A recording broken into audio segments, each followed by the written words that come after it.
What's up guys, Tevy here back again with another episode of Let's Play Paper Mario and the Thousand Year Door. In the last episode, we finally made our way over to the moon and we proceeded to infiltrate the X-Naut Fortress. So in today's episode, we'll keep going through and see what else we can find out and uncover about where Princess Peach is and where the Crystal Star is. We did fight these X-Naut's elites in the last episode, so we'll just cut that out. And Tevy's now out with us. So as we're going through here, for this particular one, there's going to be a little puzzle. You want to walk on the path that was lit up for us, and if you don't, then you'll get shocked and have to start all over. Get rid of the stopwatch because I don't need it, and I wasn't paying attention, so I went too far over to the right, where I should have just started going down. The pattern will repeat if you leave and come back into the room. Another way to also tell is the tiles will actually like light up slightly different than what they are, and once you get the chest, it deactivates, so you can freely walk in here and get that item block I got a second ago now if you so want to. And I want to go ahead and use this to heal Mario up a bit because I don't really need it, so I don't mind about using it up now. And I want to free up some space that we have. So there's nothing we can really use at far right. It doesn't look like this elevator is active, so let's go ahead and put in the elevator key that we got so we can activate it and start going down into the lower floors of this base. As always guys, please let me know how your day is going down in the comment section below. Let's start with sub level 1. And let me know what you think about the game so far, now that we're almost done with it. It seems like such a long time ago now at this point. At least, for me more so than you guys, because it's been a while since this video has been recorded, and I'm finally now getting to like the editing parts of it and whatnot, and voicing it over. To the far left, there's a machine in here, but it's not quite working. The gear is under repair, and we can't really do anything with this right now, but we will towards the end of the video once we get the piece to actually get us started. So for now, with that, there's not really anything else we can do on this left-hand side, so let's see what's on the far right of sub-level 1, another locked door. So with this one, it asks for an access code. I feel like this doesn't change, and it's always the same no matter what save you're in. So I think if you know the password from previous playthroughs, you can put it in there and it'll work without you having to actually go and like get it. But just for the sake of, you know, playing this game how one normally would, I'm gonna go and get it anyway. Even though at the time I didn't remember what it was, but you can always look it up and put it in yourself if you really want to. But like I said, we also get in this episode, so it won't really matter. There's a new enemy over there that we'll talk to later on, or we'll actually get into a fight to right now. Why did I say talk to it? They don't talk, they just want to fight us. So this is one of the scientist X-Nauts that we saw a few times in the cutscenes when we're doing the Peach interludes. I need Kumbella out here to tell me what these guys are actually called. X-Nauts PhDs. So that's an X-Naut PhD. Guys like this invent all the annoying things we fight. 9 HP is 9, attack is 4, and defense is 0. He likes to throw beakers to chemicals. The chemicals do all kinds of stuff like making things huge or burning people. He may also use potions to heal himself or make himself impossible to hit. X-Naut PhDs are really annoying, so take them out before they boost themselves. Alright, so they act a lot like the Magic Koopas for the Goomba army, or for the Koopa army. So for the most part, take this one down no problem, since we already got a first strike on him. And he is going to increase his attack. No, he makes himself dodgy or more invasive. So hopefully, hopefully Bobby is able to hit him with this attack. Nope, he just sliced it right off. What doesn't make them impossible to hit, there's a slight chance you can hit them. It's just not as high as it would be normally. Oh, and he hit us with a beaker that burned us, unfortunately. Mario, please land this hit for me. Yes, perfect. I didn't want this fight to drag on too long, because fighting them is really annoying. But that's another one down the books. And if you notice, the room that we're in right now, this is the room that Peach was in when she was making the potion to sneak in to go to this lab, and the memos are now changed differently. Keep the workspace orderly. I believe one of these are important. When leaving the lab, always do your all-point inspection in the loudest voice possible. Alright, so those three weren't really anything special. What about this one over here? Notice a new seminar topic in potions. Participation not voluntary. Okay, yeah, none of these inside here are actually important. So never mind. I thought there was a note that's important in here, but it's probably in a different room. Memos, that's what they're called. Thankfully there weren't any new enemies in there, so I can cut that out. And there's another puzzle for us to solve here. This time the solution is on the wall. So just keep track of what the panel says and just follow what they do. And like I said before, the pathway kind of shows it to you because the pathway we have to go on will be slightly different than the one that the rest of the floor is going on. You might be able to slightly tell it once we actually get through here. And Coops, you can grab that for me, please, because I probably can make use of the sleepy sheep. And alright, cool.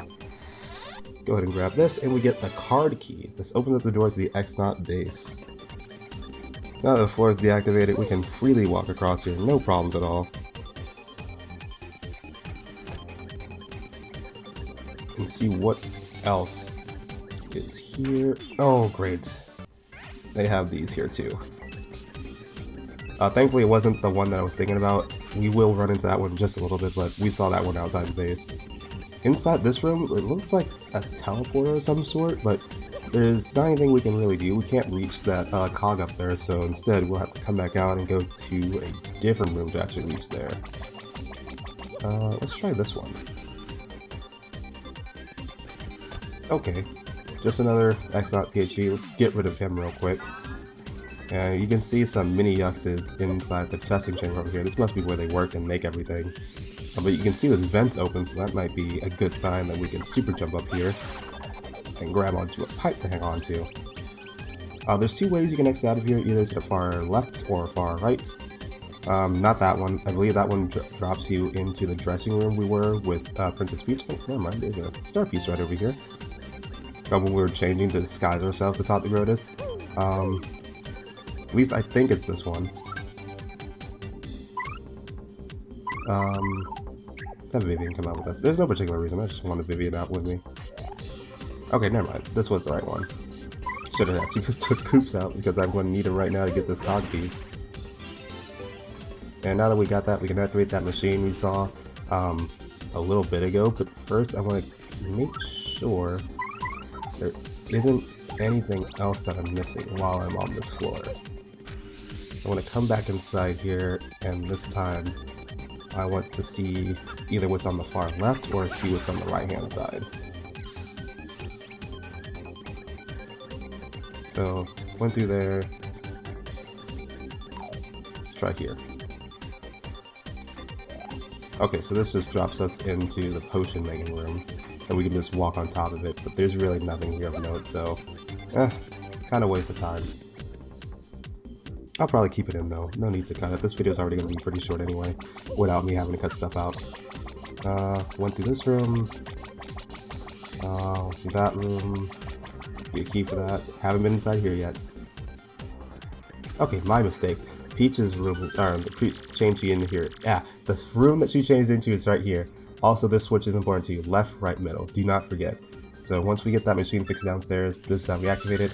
And today's code is, okay, this is the code we need to put in, I believe it was like the first floor, or sub-level 1. I don't think we went down to sub-level 2 yet. So we need that code to actually put inside here to activate the room so we can actually unlock it. But I will do that closer towards the end of this video. But like I said before, I think it's literally always the same, so you don't really need to necessarily come down here and find it. If you know it, you can just put it in. It says today's code, but it's always the same. Coming into this far right, we enter in the building the room that we saw so many times in the Peach interlude, where Lord Grotus is always working and getting out orders to the X-Nauts and the Shadow Sirens along with Lord Crump. So now we're actually finally getting to see it. This is a new enemy, the one we saw guarding Grotus' room. Let's have Goombella tell us what it's called. Alright, so that's an X-Yux. I fear this is read as Cross-Yux, not an EX-Yux. Anyway, this is a new Yux designed to protect extra important areas. They were designed to be unbeatable. They're not. Max HP is 10, attack is 3, and defense is 1. It can reduce too many X-Yuxes at a time, and it has an excellent success rate of immobilizing opponents. We gotta do something about that if we're gonna win. Alright, so thankfully it's just the one, and we got a first strike on the way in here. So it's pretty close to going down. The only thing we'll have... Oh, good, finally, I got a bingo again, but it's not like I really need it. The gauge is literally almost full anyway.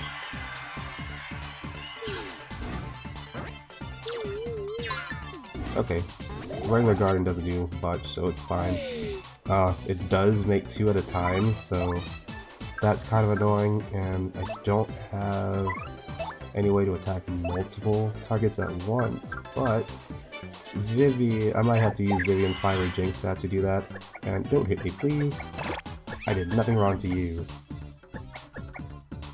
So let us use her Fiery Jinx to actually get rid of those Yuxes, just because I don't really have much of an option here. I need to destroy both of them and... wait a minute.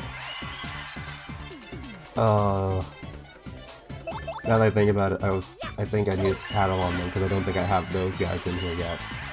Okay, well, never mind, I'll do that. I know we're going to run into another one soon. If not, I'll either take care of it off screen, or if we run into it again, I'll just show them about tattling it, but hopefully... well, not even hopefully, I know at some point or another, I do tattle it to get it into the system. But now we're in Gross's office again, and get the card key. There's really nothing else in here, but now we get to see the room as Mario. Still just as fancy as ever. Can't really interact with anything else. So we'll go ahead and leave, and I'll make sure to get that other mini Yux tattled into the book. In case I didn't, but I'm pretty sure I do, because by the end of the series when we're done with everything, I do look at the tab log to make sure everyone's there, and we do. Was there anything inside here of note? No, this is the dressing room that I already went to, so I don't have to do anything in there now. So, I don't have an elevator key, never mind, okay. The card key must be to activate something else that I'm thinking about. But that's neither here nor there. Instead, we can just go back to the other elevator and go back up to one of the floors. Well, actually no, we do have a cog piece, or the gear that was missing for the machine, which is not on this floor, it's higher up, so I was right in thinking that. I'm just getting all sorts of mixed up just because it's been a bit since I've actually been through this. Even though I didn't literally watch this video before I went to go ahead and do the voiceover for it, I'm still peeking up on it. Okay, so we were on sub-level 2.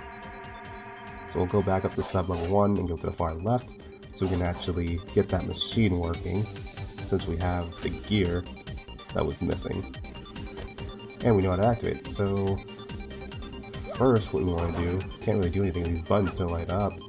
So first, let's put the cog back in, and remember the sequence, it was left, right, and middle. And with that, activate this machine, just go up and interact with it, and we get a little crane game going on to where we can go ahead and collect the items on here. I'm only going to get the star piece and the 2 other badges, the coins I don't care about. For the most part, you move left and right using the A button by holding it down. When you release it, then it'll start going up and down, and it will do that until you release the B button. So first I'll grab the star piece, and this, you don't have to be like dead on pixel perfect to actually get it. It's very lenient as long as you're within have the item within your circle of range for it, where the light's showing, you're going to grab it. And all items will be brought over to you and dropped down here, so all we have to do is just go over and collect it. Like I said, not getting the coins, I just want the badges. So we got the star piece, we got the Feeling Fine badge, which is super necessary for me when I go ahead and do the Pit of 100 Tiles, and the Feeling Fine partner badge. What those badges do, it negates all negative status effects like being poisoned, put to sleep, and yeah, it should just be being poisoned, put to sleep. Like, that will make it so that you can't deal any of those at all. Also, being put, I did say put to sleep already. I don't know why I thought it was something different. I might have thought I said paralysis, but I know that's not something in this game.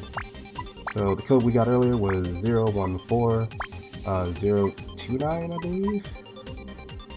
I think it's 029. Literally just saw it, but yeah, it was 029.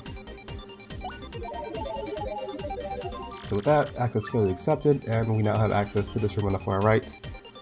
And it should look very familiar to what we saw back in Chapter 1, so we already know what we're about to get into, but I'm going to save that for the next episode, because this video is getting close to its end. So instead, what I want to end off on is back over in Peach's dressing room, well, the changing room, honestly. If you come back in here to this vent on the far right and drop into it, When you leave the curtains, you and your partners will be made into pixel versions of yourself with their more classic sprites, and it happens for all your partners, so you can literally see and walk around everyone how they would look like back in the original Super Mario Bros. Aesthetic. And this will be a good spot to end out the video, so thank you guys for watching this episode of Let's Play Paper Mario Thousand Year Door. In the next episode, we'll go back over to where the Cyber Twomp was, and we'll talk to him and probably get thrust into another quiz-based minigame. So, as always, if you guys liked the video, leave the video a like, leave a comment, all those good things I normally say at the end of these episodes. And until then, I'll see you guys in the next one. So, take care, everyone.